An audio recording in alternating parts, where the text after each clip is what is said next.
इस देश में बाप जात पैसा चलता है मेरे भाई, बीजेपी, बाप जात पैसा। अगर बाप जात और पैसा नहीं है तो तुम्हारे पास एक ही विकल्प है, तुमको ऑथेंटिक होना पड़ेगा। वैलेंटाइन डे पे झूठ मूठ का आई लव यू कहने से काम नहीं चलेगा मेरे भाई।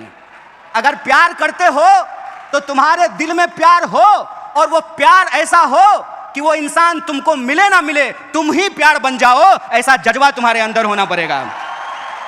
और ऐसा जज्बा अगर तुम्हारे भीतर है तो मैं तुमको एक बात कह देता हूं, कोई बाप ऐसा बच्चा नहीं पैदा किया है कि संघर्ष की कोख से पैदा होने वाले इंसान का रास्ता रोक दे। तुमको सत्य के साथ खड़ा होना पड़ेगा। फिर वो जो नेताजी के साथ तुम ऐसे फोटो खिंचा रहे हो ना, वो नेताजी अपने पीए से फोन कराएंगे कि जरा उसको बुला दो, तो तुम कहना नेताजी बाद में आते हैं, अभी हम आंदोलन करने जा रहे हैं, जरा कलेक्टर को हम स्मारक पत्र देने के लिए जा रहे हैं। राजनीति का मतलब सत्य के लिए संघर्ष करना होता है, और सत्य की एक विचारधारा होती है, इस बात को याद रखना। दक्षिण, वाम और मध्य के बाद के रास्ते में मैं पढ़ने के लिए नहीं कहता हूं, उसका चुनाव आप खुद करो, लेकिन कैटेगरी में मत फंसो। लेकिन एक कैटेगरी जरूर होती है, वो कैटेगरी होता है सत्य का। उस सत्य की विचारधारा पे चलो। और इस देश ने बार बार ये साबित किया है, यह देश बुद्ध की धरती है, इसीलिए यहाँ कोई भी संघर्ष हिंसा से नहीं, अहिंसा से करके उस संघर्ष को जीता जा सकता है। अगर बुद्ध ने उंगली माल को संत बना दिया अपने अहिंसा से, तो तुम भी आज के उंगली माल को रास्ते पे ला सकते हो अपने संघर्ष से। बस इस बात को याद रखना। कबीर कहते हैं कि काकर पाथर छाड़ी के माजिद लियो बनाए, तापर मुल्ला बांग दे बहरो भयो खुदाए। ये होता है सत्ता को चुनौती देना। सत्ता कितने प्रकार की है? सत्ता जाति की हो सकती है, सत्ता धर्म का हो सकता है, सत्ता पितृ सत्ता की हो सकती है, सत्ता अर्थ का हो सकता है।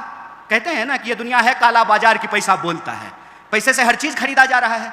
तो सत्ता को चुनौती देने का जो साहस होता है, वो साहस अगर आपके भीतर है, वो समझ आपके भीतर है, तो आप सत्य की राजनीति के साथ खड़े हैं। दो ही रास्ता है, नदी के उस किनारे खड़े हो जाइए, सत्ता से हाथ मिला लीजिए, या अपने दिलों में सत्य का अरमान लिए हुए गांधी बुद्ध के रास्ते पे चल पड़िए, डॉक्टर बाबा साहब भीमराव अंबेडकर के रास्ते पे आगे निकल पड़िए। और बुरा मत मानिएगा, बहुत सारे स्पीकर ने कहा कि विचार नहीं होता है, गलत बात है। अगर विचार नहीं होता है तो आप में और कुत्ता में कोई फर्क नहीं है, इस बात को याद रखिएगा।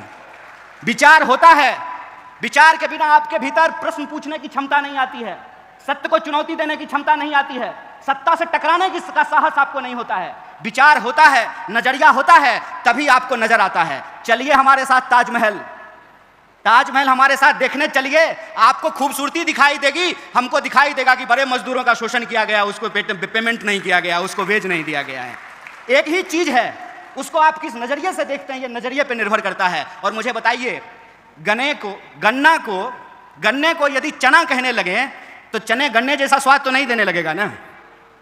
सिर्फ नाम बदल देने से क्या होगा? लड़ाई हमेशा सत्य और सत्ता की रहती है, और सत्य और सत्ता दोनों बदलते रहता है। ऐसा नहीं है कि यह हमेशा अस्थायी रहता है, सत्ता भी बदलता है और सत्य भी बदलता है।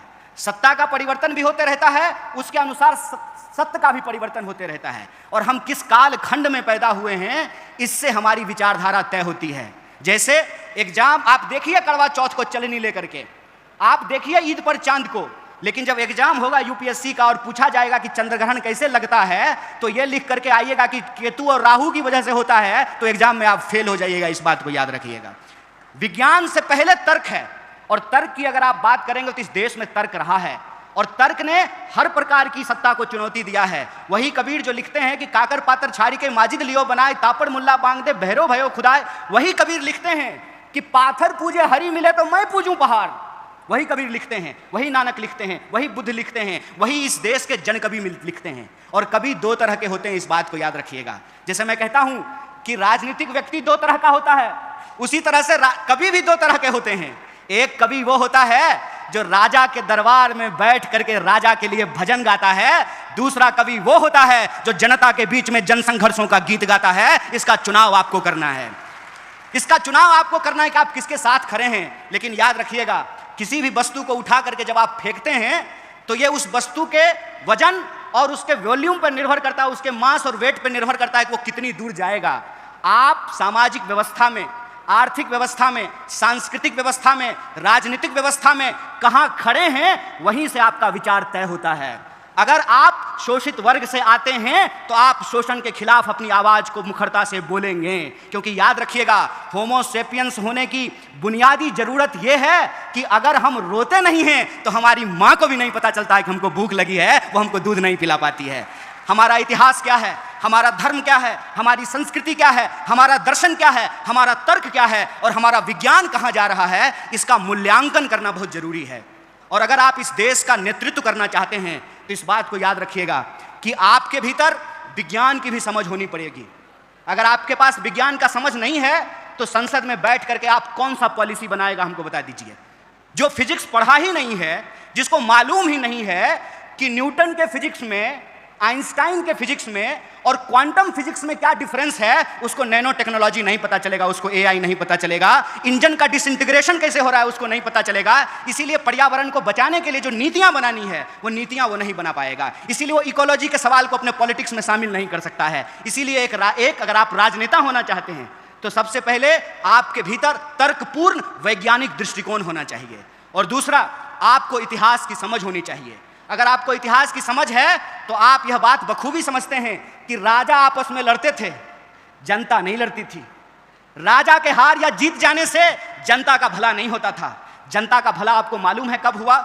आजादी के आंदोलन से, उस गर्भ से।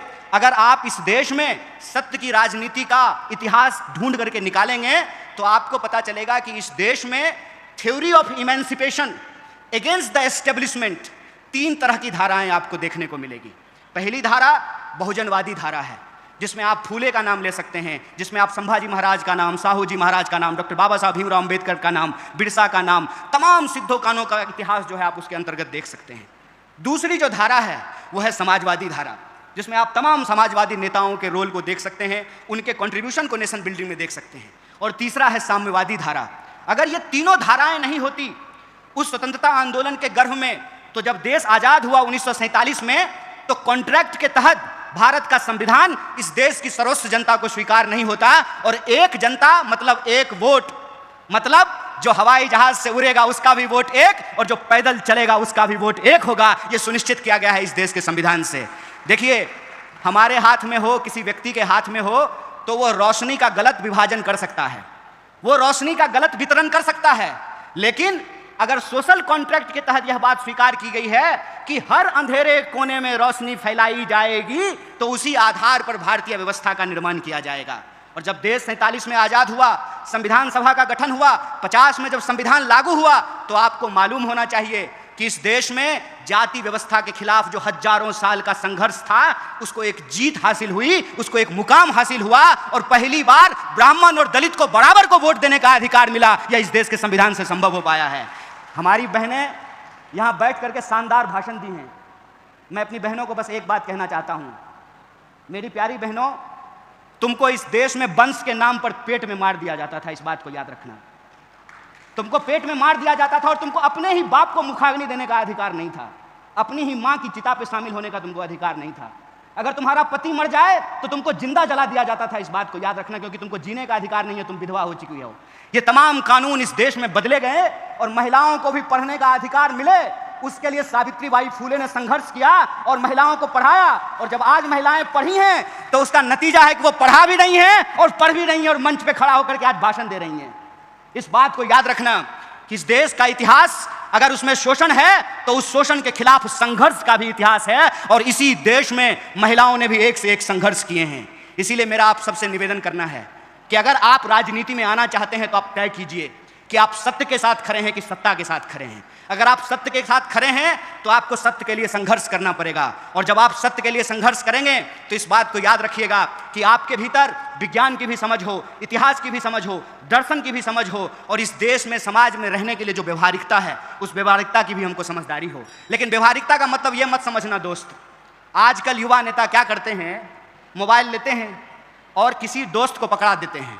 ध्यान से सुनना इस बात को, किसी दोस्त को पकड़ा देते हैं और कोई नेता जब अपने गाड़ी से उतरता है ना, उसके बगल में जाके खड़ा हो जाते हैं, सर नमस्ते, और उसको कहते हैं कि जब हम ऐसे हाथ करेंगे ना, फटाक से क्लिक कर लेना तुम उसको, और जो ही वो ऐसे हाथ एक्शन देगा त्यों ही फोटो खींच लेगा और सोशल मीडिया पे डालेगा, आज अमुक नेता से देश की राजनीति पर गंभीर चर्चा करने का अवसर प्राप्त हुआ है।